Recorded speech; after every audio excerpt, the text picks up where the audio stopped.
you can't have an easy life and a great character. You've got to kind of go out there and decide what you want. That's the first great adventure. And then getting it is the second great adventure. One of my most powerful motivational frames is thinking about the person that I want to become as the destination. And thinking like, I want to be bulletproof. I want to be bulletproof in these ways. I want to be bulletproof in my marriage. I want to be bulletproof in my business, etc. And I think about that man, whoever I want him to be. Like we said, hell is when you look at who you could have been and realize that you're not that person. And then I think, if I were to make that man, what would I put that man through to make him who he is? Like, it wouldn't be easy times. It wouldn't be quick wins. It wouldn't even be easy wins. Is there any limit to your ambition? No. Or any limit to what you think you can achieve? No. Well, you should be afraid of taking risks and pursuing something meaningful. But you should be more afraid of staying where you are if it's making you miserable. It's like the first thing you want to do is dispense with the idea that you get to have any permanent security outside of your ability to contend and adapt. It's the same issue with children. It's like, you're paying a price by sitting there being miserable. And you might say, well, the devil I know is better than the one I don't. It's like, don't be so sure of that. The clock is ticking. Yeah. And if you're miserable in your job now and you change nothing, in 5 years, you'll be much more miserable and you'll be a lot older. You know, how you gonna knock somebody in the world for actually trying to do something, trying? Since when has it become not cool to try? Having stuff isn't fun. Getting stuff is fun, right? It's not the pursuit of happiness. It's the happiness of the pursuit, right? It's that thing, and it's not like, you know, the self-help, it's not the journey, it's the destination. It's not either the journey or the destination. It's who you become on the journey. Before you win, everyone will ask why you're working so hard. And after you win, everyone will remind you how lucky you got. I would take about 15 minutes and figure out what the hell you want to do with your life, and I would start getting after it. What if I'm so far away from my dream now that I die before I actually reach it? Die on the road. Die on the road. All right? Go to your dream. And if you never make it, if you die before you get to your dream, die going to your dream. All right? At least you will finish this world going somewhere, not just sitting saying, man, if only. If only. There are no if onlys. There is, what are we going to do now? The same thing goes for discipline. Doing the thing in spite of not wanting to do the thing is discipline, right? You don't need motivation to get yourself up to go and do a thing. Make the promise small, build it up step by step. Know that you are going to have setbacks, and this is my favorite rule from James Clear, which is a habit missed once is a mistake. A habit missed twice is the start of a new habit. Never miss 2 days in a row. Everything is possible in your life when you believe. When you believe, everything is possible. You have two hands. Everything is possible. Go. Go. And take it whatever you want. No wonder you're always going to be a servant here. No wonder. It's not until you say fuck it. That might be how it's written. It ain't gonna be how the way it's gonna go down though for me. You gotta rewrite your own history in life, man. Stop listening to what everyone says is the way it is. I hope every one of you behind the screens or in this arena can feel this level of happiness just one time in your life. I hope all of you can feel how happy I am just one time in your life. But guess what? You'll never feel this level of happiness if you don't go for something. The human experience is highs and lows.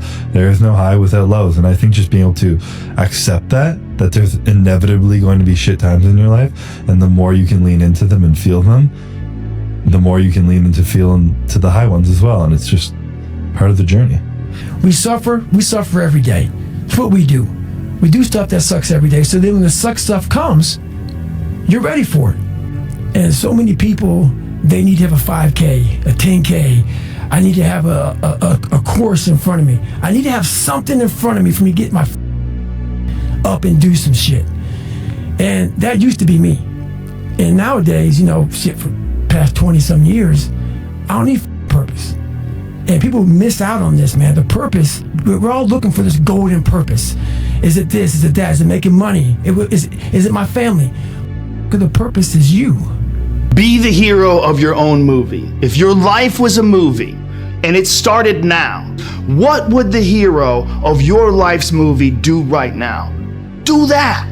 Sometimes you don't want to go to the gym. Of course, no. Sometimes I don't go to the but I go because I have a compromise with myself. But I'm not go happy every day. You think I'm wake up off the bed every day happy or with my wife or with my kids? Sometimes I'm not. But it's part of our time. We are both the same. Don't quit. Don't give up. Don't become so rigid and inflexible that you can't modify your path and modify your schedule to get where you're going. Because if you quit that easy, you never really wanted it that bad. Everybody's great when they're not tired. The champions is when they tired, that's when the real champions come out. That's when that real dog come out.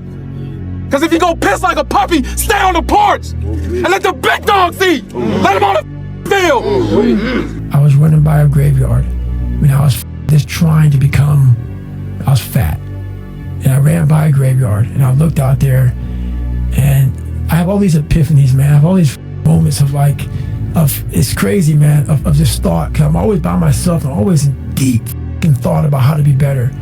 And I look out there, I'm like, man, I wonder how many of you in there just are so upset with how you lived your life. And can just regret how you lived it. And I'm running a 300-pound man thinking, man, don't die like this, bro. Don't die like, I had to find purpose. And my suffering, it had purpose. It had a purpose. The bad days create the story that I'm one day going to tell myself about what I got through. Yeah. You know what I mean? Yeah. Without the bad days, the story would be way more lame. There would be no glory in overcoming anything, because what did you overcome? It was all just 40 to 60, vanilla ice cream mush, gray, existence. What is important, it's what you want to achieve. Yeah. What you want.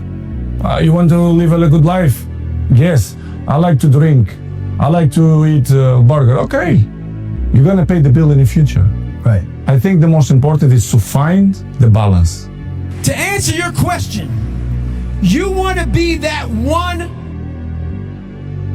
that every day, whether it's raining, snowing, sleeting, you lost every dime, your mom died, your dad died, you come and you bring the energy that it takes to make a team function at the highest level every day.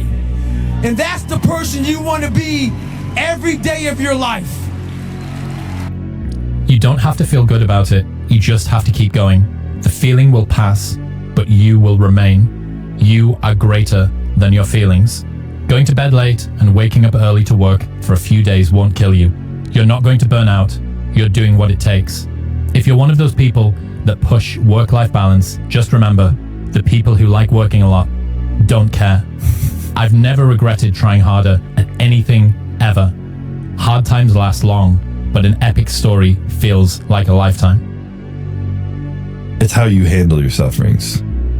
When you're going through something really challenging, how do you show up within it? Do you choose to become a victim of complaining and misery and shitty, or do you find meaning in how you show up in the suffering, There's going to be a small group of hungry savages out there that are going to run every one of you over, and you can sit home and you can cry and complain about how you didn't get yours and it's because this person had this opportunity that you didn't have. Compare yourself to who you were yesterday, not to who someone else is today. So the question is, who should you defeat in the final analysis? And the answer is, you should defeat your former self. And so if you want to compete fairly with someone, then you should be competing with you.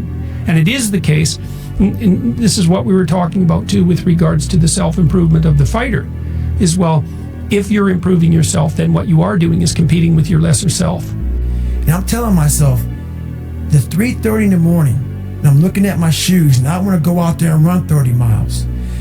I have to, in that second, in that moment of this self-talk, my mind said, you gotta find more, you gotta find more. I once again calm down, go back into my mind, in my cookie jar, I call it, and I have to reflect back on the shit I did to get here. You have to take a path that's dangerous, and most people want to take the safe path. And the safe path leaves you stuck in quiet desperation almost every time. It's hell. Whatever you're doing, you have to do it like your life depends on it. You have to attack like you're trying to save the world. You're trying to save your life. You don't want to drown. And so balancing both of those things, which is that if I want to accomplish all my goals, then I need to make sure that my inputs are tied as closely as humanly possible to the outcome. If I want to be satisfied, it doesn't matter at all. You work as hard as you possibly can because you thought ahead of time, what is the input that has the closest correlation with the outcome that I want? And then you put your blinders on and you start digging. The most important thing, it's the consistency. Yeah. If your consistency is good, nothing gonna have big influence in your health, in my opinion.